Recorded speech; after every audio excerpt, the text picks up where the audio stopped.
With a career spanning over 2 decades, our guest has left an indelible mark over the culinary landscape of India.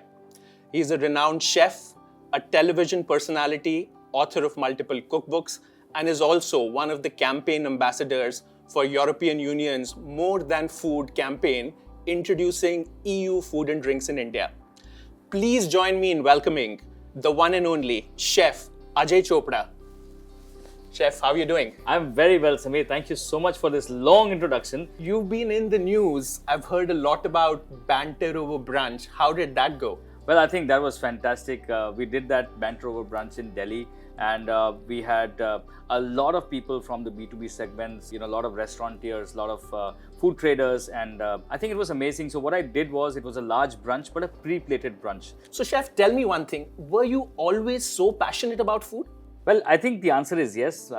My childhood, I've spent with mum in the kitchen. I think I was 9 years old when I first made a cup of tea for my mum. And since then, this whole love for food and, just standing there with mum, just helping her out, doing some little chores for her, has always excited me. And I always wondered, where is this all going, till the time I actually pursued it like a career. And from there on, I think there's been no looking back. So Chef, tell me something. It's such a competitive and crowded space. How do you keep yourself going? Well, I think I agree with you, because our food industry is definitely becoming very competitive, and I think it's for the good, because when I started to train as a young chef, there were not many renowned chefs at that moment. The concept of celebrity chefs was only in the West. But I think now India is caught up to it, and now there's so many amazing chefs that are there, who are changing the landscape of Indian food across the world. And I think I'm very excited, because this era is for food. And that keeps me going. And that is one more reason that explains why I'm associated with EU and the More Than Food India campaign. I think EU products are so amazing that they give you the understanding and also an arena to experiment new things. And today, it's all about new dishes, new experimentation, new thoughts, and that's how we grow. Totally agree. Is there a pressure to experiment to succeed? Well, there's always a pressure to experiment, because we need to continually come up with new dishes. Success is based on what we create. I especially love experimenting with food, especially with European Union products, and cheeses are one of my favorites, because I think the European Union offers more than 1,000 variety of cheeses, hard cheeses, soft cheeses, so many of them. So my personal favorite is the Dana Blue PGI cheese from Denmark. It's a semi-soft, beautiful cheese, and I can use that making Indian sandwiches with a twist, or I can actually use them for a baking dish, and actually, it's a game changer. So Chef, I'm a big fan of produce-forward concepts. In what ways do you think EU products and ingredients give restaurants and bars a competitive edge in the market? Well, I think very rightly said, produce-forward concepts already give an edge to their food, whether it's looking at where it's coming from, or whether it's using those intelligently.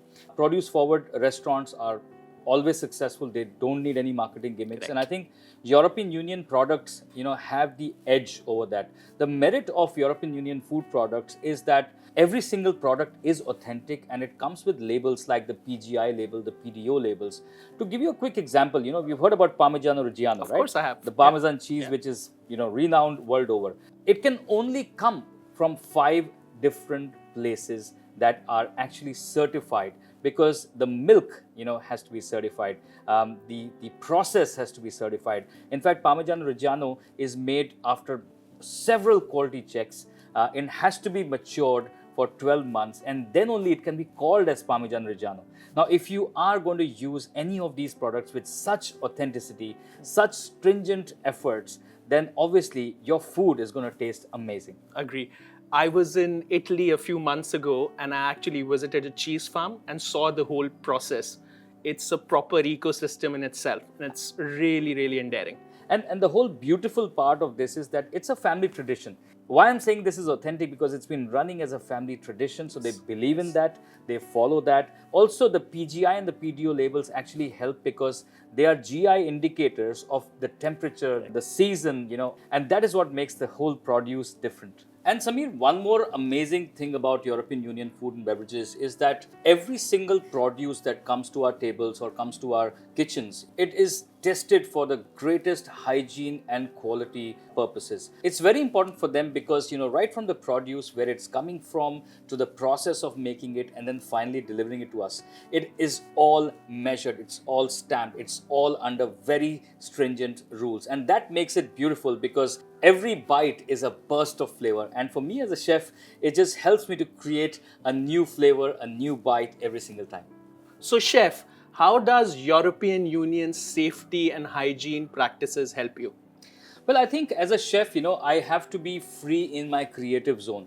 And if I'm sure about the produce that I'm receiving and it's, very hygienic, well tested, then I can just focus on my creativity. And the European Union products actually help me to do that because every single product goes through stringent tests. There are proper channels where everything has to be tested before it is even going to any markets. In fact, all the 27 countries have got a sanitary as well as a phytosanitary checklist that has to be going through. And once that checklist is verified, then only the produce actually enters the market. And it's just not limited to European Union food products in the countries, but it's also taken to imports and exports. And I think that helps me to understand that, okay, all these products are verified, they are secure, they are safe, they are hygienic, and now I can just focus on my creativity and creating a new dish every time. I think that's what every chef needs, isn't it? Totally agree. Tell us if you've used European Union's products to create a different version of a dish. Well, I think, Samir, there are so many European Union food products that are there for me to use, and I sometimes get confused which ones to use. But I'll just name a few favorites. Okay. And one of the favorites is the cold pressed olive oil from Greece. It's beautiful because the olives are handpicked, and the process of making that cold pressed olive oil is so amazing. And the cold pressing is very, very important because olive oil has got three major enemies: heat, light, and oxidation. So if you keep the olive oil bottle open, it oxidizes and becomes bad. And the second favorite is the chocolate from Belgium. But the beauty is the 50% cocoa in it. It's the beautiful mix of the sweet and bitter. So it helps my desserts to be balanced and not overtly sweet. Moving on, chef, Europe is known for its lovely cheeses. Can you share a dish which you've incorporated in your menus using European Union's cheese? Well, I think when we talk about Europe and European Union, there are a plethora of cheeses that come to our mind. And I've not just used one cheese, but many cheeses. Giving you certain examples, there's this Dana Blue PGI cheese from Denmark, or it is Gouda Holland PGI from Netherlands, or it is the beautiful Grana Padano, which is a PDO cheese from Italy, even Emmental, which comes from France. I think these are certain cheeses that I've used in my cooking, and they're just exceptional. Talking about Emmental, for example, it's a semi-hard cheese from France, and you can make some lovely sandwiches with it. It melts beautifully. Even if you're having a tomato cheese sandwich, it just melts in your mouth. So when we talk about cheeses in Europe, I think they just go both hand in hand, and there are a variety of cheeses that I love to use from the European Union. Brilliant, brilliant. I was in Italy recently and I tried this cheese called the Caciocavallo cheese.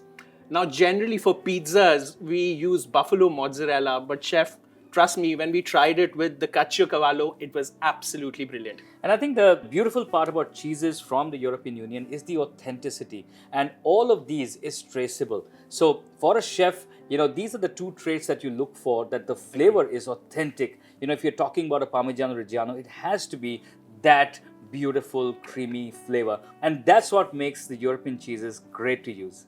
Totally agree.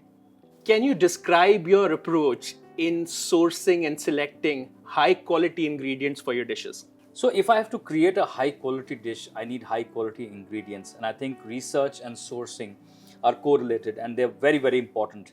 If I have to give a safe product to my customer, a genuine product to my customer, then I definitely need all my labels to be genuine, to be specific, where they're coming from. So my research is basically that from the farm to the table, all processes are checked. And European Union food products actually help me in doing that, because every single produce that comes from the European Union is checked in that manner. Whether it's fruits or vegetables, they are actually checked for a minimum residue of pesticides. And if it does not pass that standard, it does not pass EU. And that makes me a happy man, because I'm very sure about the produce that I'm receiving, and I only have to concentrate about creativity. That's so important nowadays, right? One of the European Union's key pillars is sustainability. What are your thoughts on it, especially in India? Well, I think fantastic question, Samir.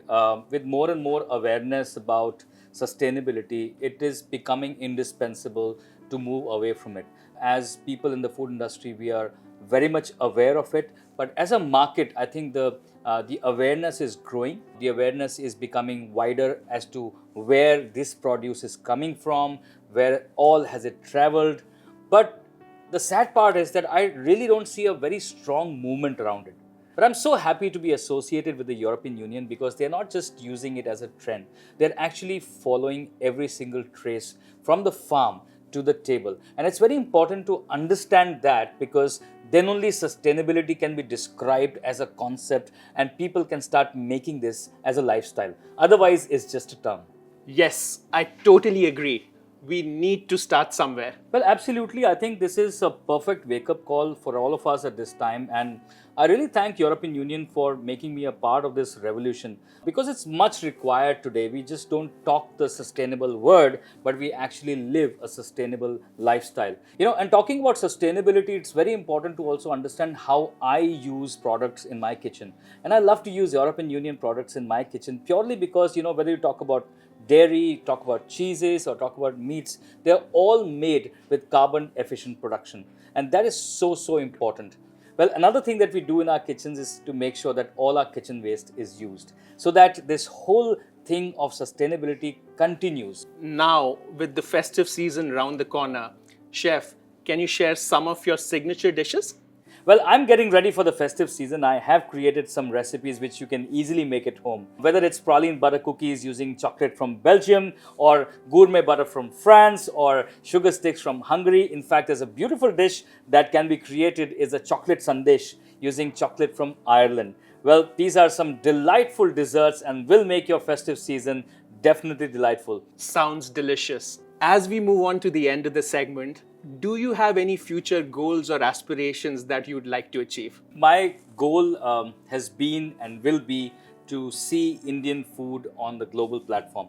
Well, the beginning has happened. Indian food is being recognized all over the world, but I think there is more work to be done. Our regional flavors are so beautiful that they can imbibe flavors from around the world. And best part is that being the ambassador for Modern Food India and the European Union, it actually helps me to use their products widely, understand them, and then use them in my cuisine. So as a chef, I'm very, very sure about the quality, the safety, and the authenticity of all the produce that I'm using. So now it's all about creating new dishes and creating new flavors and taking Indian cuisine and India on the global stage.